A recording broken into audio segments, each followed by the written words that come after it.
June నెల జేసునాథుని దివ్య హృదయము పూజిత మాసము 13వ రోజు ఈ రోజు ధ్యానాంశం దివ్య హృదయము ఉత్తరించు ఆత్మలు.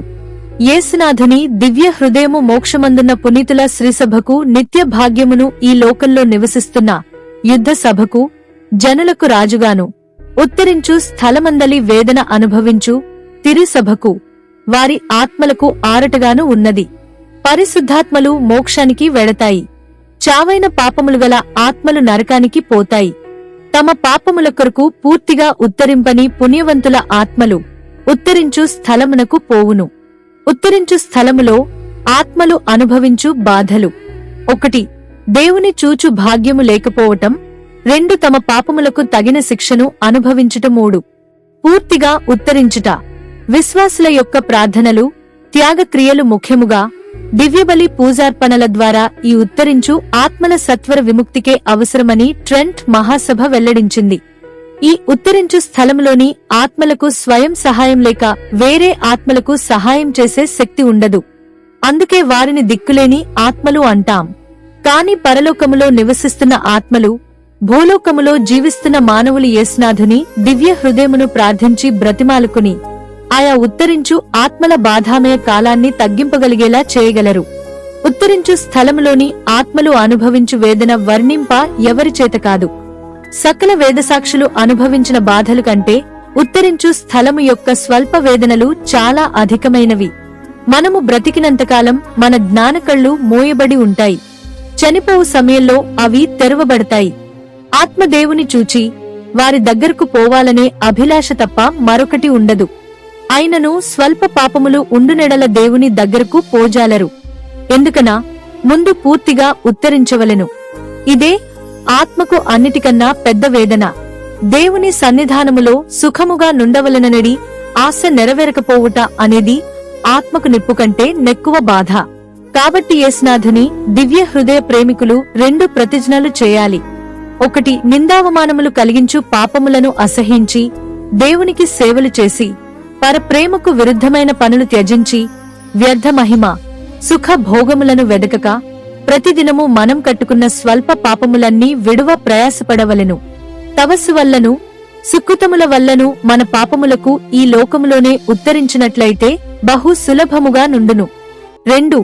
ఆ ఉత్తరించు స్థలమందలి నిప్పులో వేదన అనుభవించు మన సహోదరుల ఆత్మలకు ఆరట కల్పించి వాటిని ఆ స్థలం నుండి విడిపించ మన చేతనైన వరకు ప్రయాసపడవలెను. మిత్రులారా, మీరు నామీద జాలి చూపుడు. ప్రభువు హస్తము నన్ను దారుణముగా శిక్షించింది. నా స్నేహితులకు మీరైనను ఉత్తరించు ఆత్మలపైన దయగా ఉండండి. ఎందుకంటే ఆత్మలు అరచి ఏడ్చుచున్న మాటలు మన చెవిలో పడటలేదా? ఎవరో ఒకరు నిప్పులో పడినది నీవు చూచినట్లయిన వెంటనే పరిగెత్తిపోయి వానిని నిప్పు మంటల నుండి ఎత్త ప్రయాసపడదుగదా. ఆ విధముగానే ఉత్తరించు ఆత్మలకు ఆయము చేయుడు. తమకు తాము చేసుకునలేని సహాయము నీవు వారలకు చేయవచ్చును.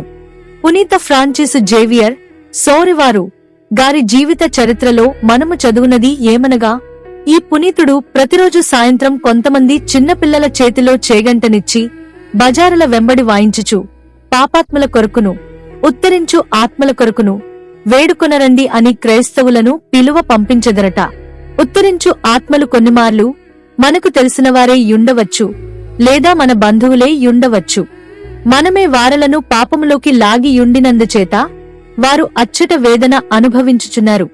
కావున యేసునాథుని దివ్య హృదయ భక్తులు ఆత్మల వేదనలను తగ్గించి వారు త్వరగా మోక్ష భాగ్యము పొందినట్టుగా జపతప ధర్మముల చేత వారి కొరకు సహాయపడవలెను. ఆ ఆత్మల కొరకు దివ్య పూజలు చేయించవలెను. ఈ విధముగా చేసిన ఎడల యేసునాథుని దివ్య హృదయము మిగుల సంతృప్తి చెందును. కొందరు క్రైస్తవులు తమ కుటుంబంలోని వారి భూస్థాపితము కొరకు ఎన్నియో భారీ ఖర్చులు చేసినప్పటికీ చనిపోయిన ఆత్మకు ప్రయోజనము లేదు. ఆ విధముగా కాకుండా ఆత్య కొరకు పూజ చేయించుట ఉత్తమ భక్తి క్రియాగును. చనిపోయిన బంధువులేక ఆప్తుడు అయినచో మనకు నిజమైన ప్రేమ ఉన్నదని చూపించుటకు పూజ పెట్టుట మంచి సుకృత్యమే. అలా చేస్తూ పేద, దిక్కులేని పరదేశుల యొక్క ఆత్మలను మరిచిపోవద్దు. మీ వల్ల మోక్షరాజ్యము పొందిన ఆత్మలు మీకు మహా మేలెరిగి యుందురు. తాము ఉత్తరించు స్థలములో చేసుకునలేని సహాయమును మీకు వారు మోక్షము చేరిన తరువాత చేయుదురు. యేసునాథుని దివ్య హృదయము నుండి హేరాళ వరప్రసాదములను ఆశీర్వాదములను మీమీద వారు కృమ్మరించెదరు. అద్భుత సంఘటన. దైవ చిత్తం ప్రకారం ఉత్తరించు ఆత్మలకు సహాయము చేయాలని యేసునాథుని దివ్య హృదయము ఆమెను అనేకసార్లు అడిగినని పునీత మార్గరీటమ్మ చెప్పుచున్నది. పెద్ద బేస్తవారము రోజు ఆమె దివ్య సత్ప్రసాదముయందు జపము చేయు తరుణములో ఉత్తరించు ఆత్మలు ఆమెను కొంతసేపు ఆవరించి తన చేతకుడిన సత్క్రియలు అన్నింటిని చేసి ఆత్మల కొరకు అర్పించమని మనవి చేసుకునెను. ఆ దినము నుండి ఆ పునీతురాలు ఉత్తరించు స్థలములో వేదన అనుభవించు వారలను తన స్నేహితులుగా భావించి తన సత్క్రియలన్నిటినీ వారి కొరకు అప్పగించింది. వేరొక కన్యాస్త్రీకి తాను జాబు వ్రాయినప్పుడు కొన్ని ఆత్మలను నీవు విడిపించిన ఎడల మీ నిమిత్తము వారు ఎడతెగక మోక్షములో నీకోసం ప్రార్థించెదరని సలహా ఇచ్చింది. కావున యేసునాథుని దివ్య హృదయ ప్రియులు పునీత మార్గరెటమ్మగారి మాతృకను అనుసరించి తమ జపముల వల్లను సత్రియ దివ్య పూజల వల్లను తాము పొందు ఫలములను ఆ ఆత్మలకు ఒప్పగించుదురుగాక. పునీత మార్గరెటమ్మగారి సుకృత వాక్యం. నీవు ఇప్పుడు చేయు ప్రతిక్రియ నీ జీవితకాలము యొక్క కడపటి క్రియ అని తలంచి దానిని ఉత్తమ విధముగా చేయుము. సుకృత జపము. యేసునాథుని దివ్య హృదయమా, మీ రాజ్యము వచ్చునుగాక. జేసునాథుని దివ్య హృదయమునకు ఒప్పగించు జపము. ఓ జేసువా, మా దివ్యరక్షకుడా, మమ్మును మా కుటుంబములను మీ దివ్య హృదయమునకు ఒప్పగించుచున్నాము. మా హృదయములను మీ వశపరచుచున్నాను. వాటిని శుద్ధీకరించి బలపరచి మీ దివ్య స్నేహము వల్ల వాటిని నింపనవధరించుడు. జేసునాథుని దివ్య హృదయమా, ఈ లోకములో మీరు మా బలమును స్నేహమును జీవమునయుండి మరు లోకములో నిత్యకాలమునకు మా ఆనందమును భాగ్యమునే యుందురుగాక. యేసుక్రీస్తునాథుని వెలలేని తిరురక్త ఫలములను చూసి ఉత్తరించు ఆత్మమీద మామీద దయగా ఉండండి స్వామి. పరలోక జపము. పరలోకమందుండెడు మా యొక్క తండ్రి, మీ నామము పూజింపబడునుగాక. మీ రాజ్యము వచ్చునుగాక. మీ చిత్తము పరలోకమందు నెరవేరునట్లు భూలోకమందు నెరవేరునుగాక. నానాటికి కావలసిన మా ఆహారం మాకు నేటికి అనుగ్రహింపుము. మా యొద్ద అప్పు పడినవారి మేము మన్నించినట్లు మా అప్పులను మీరు మన్నించండి. మమ్ము శోధనయందు ప్రవేశింపనివ్వక కీడులో నుండి మమ్ము రక్షించండి. ఆమెన్. మంగళవార్త జపము. దేవవర ప్రసాదము చేతనిండిన మరియమ్మ, వందనము. ఏలినవారు మీతో ఉన్నారు. స్త్రీలలో ఆశీర్వదింపబడినవారు మీరే. మీ గర్భ ఫలమగు జేసువు ఆశీర్వదింపబడినవారు అగునే.